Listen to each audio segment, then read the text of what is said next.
El Barangay de Kawit junto con el TESDA, DOLE y el City Health Office sa conduci orientation y seminar con el más o menos de 200 mga drug users na di la barangay ayer aga.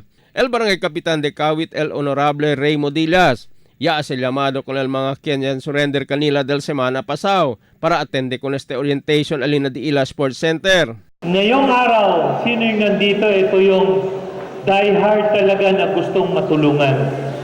Dahil sabi nyo, kasi ang tanong ko kanina, marami akong nabalitaan na yung nag-surrender, bumalik din.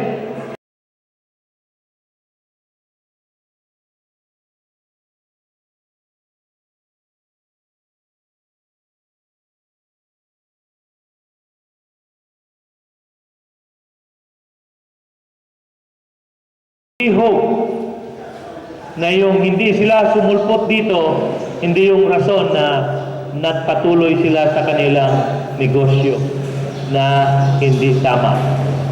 So nandito tayo ngayon upang makinig ng mga mensahe, buhayin yung sarili natin, sarili natin upang mabigyan tayo ng giya, ng guide sa kabubuti ng ating sarili. Na mensahe del TESDA Regional Director Lorenzo Macapili ay pone sila na entrenyo hindi lang con estos mga yaman surrender, sino con el entero pamilya, como el mga anak de estos o el mga mujer di ila quien senetamentalen.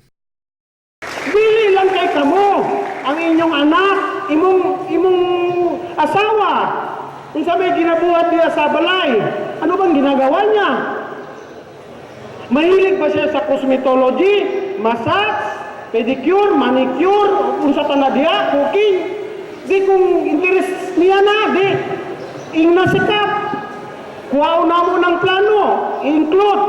See what we can do. O diba?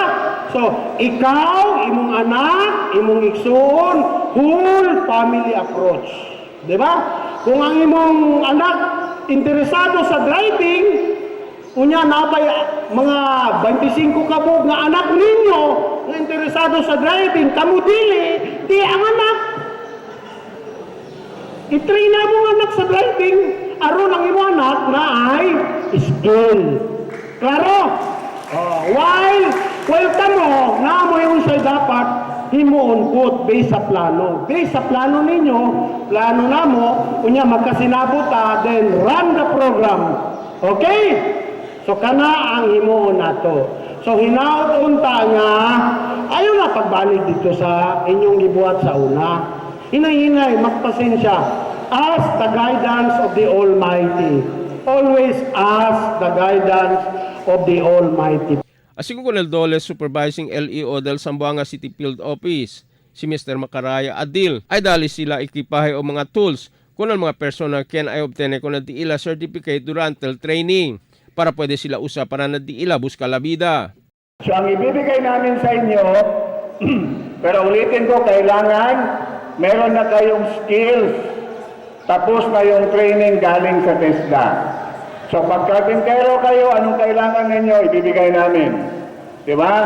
Hand drill, planer, martilyo, equivalent to the amount of 7,600. Pag welder kayo, bigyan namin kayo ng welding machine. May mga welder na dito sa Kawit na bigyan namin.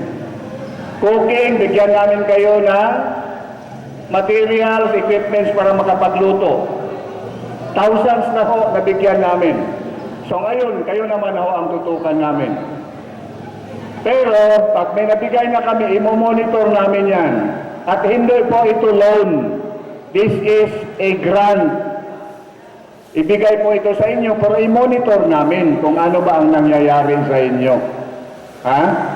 Kasi may mga experience kami giving hundreds of thousands, especially sa mga kapatid natin na nagsisiwits. First harvest, second harvest, andoon pa. The third harvest, pati pambot, wala na.